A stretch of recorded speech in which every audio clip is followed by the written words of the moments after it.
I think there's also something to be said about the matcha addition to this trend because matcha is a feminized drink, similar to something like a pumpkin spice latte.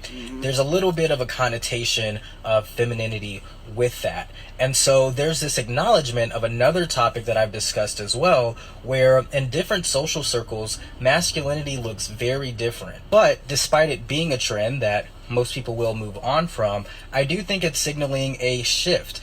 Because the pendulum is always going to swing. So you went to this very super casual, look a mess part of the spectrum, and now you're going to swing back to people looking like they care about themselves. So yes, shout out Xavier CLB for this perspective right here. Now I do want to talk about a few points that he mentioned here. Number one, this is a trend at the end of the day. Like I said, bro, it's a trend.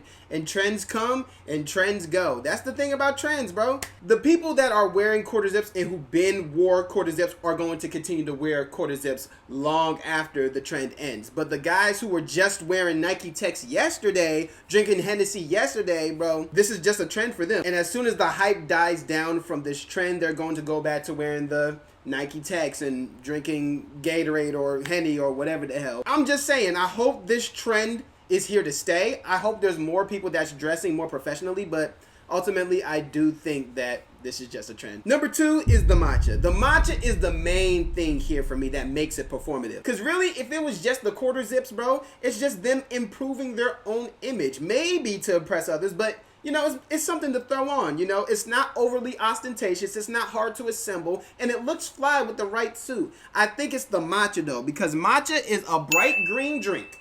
A bright green drink in a clear cup so that you can see the bright greenness of it all. And then it's loaded to the gills with ice so that when you swish it around and all that stuff, it's like loud enough for everybody to look at it and be like, oh, it's a matcha that he's drinking. Let me see what he's up to. It screams attention, and that is performative, bro. How many of y'all actually sit there and drink matcha? Is matcha an actual beverage for you to consume, or is it a prop? And I'm not talking about the 5 to 10% of guys that drink matcha on a regular basis. Shout out to y'all. But I'm talking about the 90% of people who are just engaging in this trend just to engage in it. You know, they'll swig it around 40 times, take a little Mickey Mouse sip.